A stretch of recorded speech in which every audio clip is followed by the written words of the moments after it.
Hello दोस्तों, NCERT गणित कक्षा 10वीं में आप सभी का स्वागत है। आज हम लोग प्रश्नावली 1.1 के प्रश्न संख्या 1 को सॉल्व करेंगे। अगर आपको ये वीडियो अच्छा लगे तो एक लाइक कर दीजिएगा और चैनल को सब्सक्राइब करके बेल आइकन को प्रेस करना ना भूलिएगा, जिससे हर आने वाली वीडियो का नोटिफिकेशन आपको समय समय पर मिलती रहेगी। तो आइए वीडियो को शुरू करते हैं। प्रश्न है, निम्नलिखित संख्याओं का एचसीएफ ज्ञात करने के लिए यूक्लिड विभाजन एल्गोरिथम का प्रयोग कीजिए। सबसे पहले हम ये जान लेते हैं कि यूक्लिड विभाजन एल्गोरिथम है क्या। यूक्लिड विभाजन प्रेमिका दो धनात्मक पूर्णांक a और b दिए रहने पर अद्वितीय पूर्ण संख्याएं q और r प्राप्त होती है कि a बराबर बी क्यू प्लस आर, जहाँ जीरो जो है जीरो वो r से छोटा रहेगा या बराबर रहेगा और r b से छोटा रहेगा, जहाँ a को भाज्य यानी डिविडेंड, b को भाजक यानी डिविजर और q को भागफल यानी कोशेंट तथा r को शेषफल रिमाइंडर कहते हैं। जैसे आप इधर देख सकते हैं, जैसे हम लोग बचपन में याद करते थे, भाज्य बराबर भाजक गुना भागफल और प्लस शेषफल। ये हम लोग भाग चेक करने के लिए लगाते थे कि मेरा भाग सही है या नहीं है। वही चीज़ यहाँ भी है, ठीक है। अगर आप यहाँ से भी नहीं समझे हैं तो चलिए आपको और समझाने का कोशिश करता हूँ। देखिए, जैसे यहाँ पे है, ये भाज्य है, ये भाजक है और ये भागफल है। एक एग्जाम्पल लेते हैं, बढ़िया से समझ जाइएगा, ठीक है। देखिए, जैसे हम 5 लिए, ठीक है, इसको 2 से डिवाइड किए तो कितना बार में लगेगा? 2 बार में लगेगा। 2 दूना 4, बाकी बचेगा 1, ठीक है। तो ये 5 जो है, ये 5 जो है ये क्या है? ये है a, ठीक है। और ये 2 जो है ये क्या है? ये है b, ठीक है। और ये भागफल यानी 2 जो है इधर से, ये है जितना बार में हम लगाए हैं इसको कहते हैं q, और ये शेष जो बचा है इसको क्या कहेंगे? r, ठीक है। यही है। अब इसको पूरा करने के लिए आप देख सकते हैं यहाँ, जैसे हम a बराबर, जैसे हम 5 बराबर लिखेंगे, क्या लिखेंगे? 2 गुना 2, 2 गुना 2 प्लस 1, ठीक है। अब फार्मूला भी यही है कि a बराबर, फार्मूला भी यही है कि a क्या है? 5, ठीक है। a क्या है? 5 है, बराबर b का वैल्यू कितना है? b का वैल्यू है 2, ठीक है। 2 लेंगे। q का वैल्यू कितना है? q का वैल्यू भी 2 है, प्लस r का वैल्यू कितना है? 1। यही क्या है? यूक्लिड विभाजन प्रेमिका, ठीक है। अब हम इधर से देखते हैं। देखिए, यहाँ पे ये जो कहा गया है, ये पॉइंट बहुत इंपॉर्टेंट है, इसको आपको याद रखना चाहिए। जैसे ये लिखा हुआ है 0, जैसे ये लिखा हुआ है 0 r से बड़ा, 0 r से छोटा रहेगा, ठीक है, या बराबर रहेगा। इसको हम बढ़िया से आपको समझा देते हैं। जैसे देखिए, ये जो है, यहाँ पे नियम क्या है कि 0 ये r से छोटा रहेगा या बराबर रहेगा, ठीक है, और r b से छोटा रहेगा, ठीक है। आप यहाँ भी देख सकते हैं, यहाँ जो हमने लगाया है कि यहाँ पे ये क्या है? r है, r b से छोटा है ना, r b से छोटा है, ठीक है।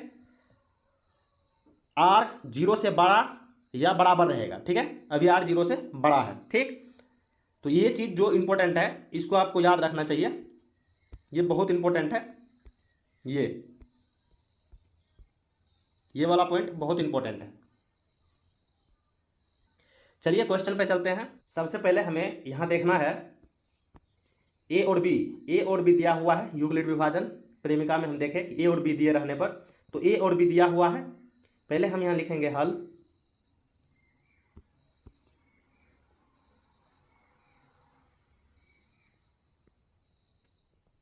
ठीक है, हल लिखने के बाद हमको देखना है कौन सा बड़ा है। 225 बड़ा है, यहाँ लिख देंगे, चूंकि 225 बड़ा है किससे? 135 से, ठीक है।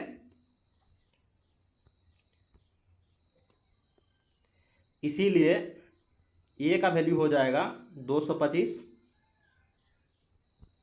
और बी का वैल्यू हो जाएगा 135। ठीक है, हम बड़ा छोटा अलग कर लिए। उसके बाद हमें लिखना है यूक्लिड विभाजन एल्गोरिथम से। ठीक है, ये क्या कहता है, इसका फॉर्मूला है ए बराबर बी क्यू प्लस आर। इसी फॉर्म में लिखना यूक्लिड विभाजन एल्गोरिथम कहलाता है। ठीक है, इसी फॉर्म में लिखना, जहाँ पे क्या होता है, जीरो जो है वो आर से बड़ा, जहाँ पे जीरो जो है वो आर से छोटा या बराबर रहेगा, और आर जो है वो बी से छोटा रहेगा। ठीक है, अब हम यहाँ पे लिख लेते हैं इसको। अब हम यहाँ पे लिखेंगे चरण 1। ठीक है, चरण 1। देखिए, इसको हम पहले भाग दे देते हैं। ठीक है, पहले इसको हम भाग दे देते हैं। तो 135 में 225 में 135 से भाग दे देते हैं। तो 2 बार में नहीं लगेगा, क्योंकि 35 दूना 170, 100 दूना 200, 270 हो जाएगा। तो हम एक बार में देंगे, यहाँ हो जाएगा 135। अब इसको घटा दीजिए, इसको घटाइएगा तो कितना होगा, 0 9। ठीक है, 12 में से 3 गया 9। उसके बाद देखिए 135 से 90 छोटा है, तो 135 यहाँ पे आएगा। ठीक, उसके बाद यहाँ पे देखिए 2 बार में 180 हो जाता है, तो हम एक बार में देंगे 90। ठीक है, इसको घटाएंगे तो कितना हो जाएगा, 5 के 5। ठीक है, और 13 में से 9 गया तो 4। ठीक है, अब देखिए 90 से छोटा 45 है, तो 90 यहाँ पे आएगा। ठीक है, अब यहाँ पे क्या होगा, यहाँ 2 बार में लगेगा, 45 दूना 90 होता है। ठीक है, और यहाँ भी ये हो जाएगा 0। ठीक, हमें तब तक ये डिवाइड करना है जब तक कि ये 0 ना हो जाए। ठीक है, अब हम इधर देखते हैं। देखिए चरण 1 हमें कह रहा है कि ए बराबर बी क्यू प्लस आर के फॉर्म में लिखने के लिए। ठीक है, तो हमें लिखना है, यहाँ पे हम देख लेते हैं पहले। यहाँ पे ए क्या है, ए है, यहाँ पे ए है 225। ठीक है, यहाँ पे ए क्या है, ए है 225, ये है बी और ये है क्यू, और 90 जो है यानी 90, ये क्या है आर। तो यहाँ पे क्या फॉर्म बन जाएगा, ए बराबर यानी 225 बराबर बी क्यू प्लस आर यानी 135। ठीक है, क्यू का वैल्यू कितना है 1, क्यू का वैल्यू है 1 प्लस आर का वैल्यू कितना है 90। ठीक है, इसी फॉर्म को हम इधर लिख लेते हैं बढ़िया से। देखिए यहाँ पे हमें लिखना है कि ए बराबर, ए कितना है 225 है, तो हमें 225 लिखना है, बराबर बी का वैल्यू कितना है 135 है, क्यू का वैल्यू कितना है, एक बार में लगा था, आर का वैल्यू है 90।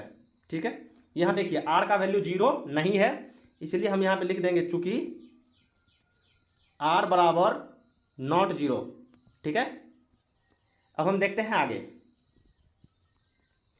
जब तक आर का वैल्यू 0 ना हो तब तक हमें ये काम करते रहना है। ठीक है, अब हम लिखेंगे चरण 2। ठीक है, चरण 2 लिखेंगे। अब यहाँ पे क्या होगा, देखिए चरण 2 में क्या होगा कि ये जो है ये हो जाएगा, यानी कि 135 हो जाएगा ए। ठीक है, 135 हो जाएगा ए, और ये 90 जो है ये हो जाएगा बी, और ये हो जाएगा क्यू, और ये शेष जो बचा था ये हो जाएगा आर। ठीक, तो इसी टाइप से हम इसको लिखेंगे ए बराबर बी क्यू प्लस आर। तो यहाँ पे क्या है, ए बराबर 135 है, देखिए इधर लिख लेते हैं, ए बराबर 135। ठीक है, बी क्यू, बी का वैल्यू कितना हो गया था 90। ठीक है, 90, क्यू का वैल्यू 1 प्लस आर, आर का वैल्यू कितना, आर का वैल्यू था, आर का वैल्यू देख लीजिए इधर, आर का वैल्यू कितना है 45 यानी 45। ठीक है, तो आर का वैल्यू हम इधर लिख देंगे 45। अब देखिए यहाँ भी आर बराबर 0 नहीं आया है। ठीक है, तो हम लिख देंगे चूंकि आर बराबर नॉट 0। ठीक है, अब हम आगे बढ़ेंगे। अब हम लिखेंगे चरण 3। ठीक है, अब हम लिखेंगे चरण 3। ठीक है, चरण 3 में क्या होगा कि 90 जो है ये, अब चरण 3 में क्या होगा, अब यहाँ पे हो जाएगा ए का वैल्यू ये हो जाएगा। ठीक है, ए का वैल्यू हो जाएगा 90 यानी 90, और बी का वैल्यू हो जाएगा 45। ठीक है, क्योंकि हम इससे भाग दे रहे हैं। ठीक, उसके बाद क्यू का वैल्यू ये 2 हो जाएगा, और शेष यहाँ पे आर 0 हो गया है। ठीक, तो हम लिखेंगे तीसरा, तीसरा चरण लिखे हैं, यहाँ पे हम लिख लेंगे कि ए बराबर यानी 90 बराबर बी का वैल्यू है 45, क्यू का वैल्यू है 2 प्लस 0। ठीक है। चरण 3 में होगा 90 बराबर 45, बी था, क्यू था 2 प्लस यहाँ आर बराबर क्या आ गया 0। ठीक है। तो हम यहाँ लिख देंगे चूंकि आर बराबर 0। ठीक है। अब यहाँ पे थोड़ा सा भाषा में हमको लिख देना है, चूंकि आर बराबर 0 चरण 3 से, चूंकि चरण 3 से आर बराबर 0, चरण 3 से आर बराबर 0। ठीक है। इसीलिए 135 और 225 का HCF कितना होगा, देखिए जिससे हम डिवाइड करते हैं, ठीक है, जिससे हम डिवाइड करते हैं वो हो जाता है मेरा HCF। ठीक है। वो हो जाता है HCF, यानी इसका HCF कितना हो जाएगा, इसका HCF हो जाएगा 45 है। ठीक है। हम इतना लिख के यहाँ पे आंसर लिख देंगे, ये हो जाएगा मेरा आंसर। ठीक। अगर आप लोगों को ये सवाल समझ में आया है तो इस सवाल का आंसर आप लोग कमेंट में दें। ठीक है। तब तक के लिए जय हिंद, मिलते हैं अगले वीडियो में।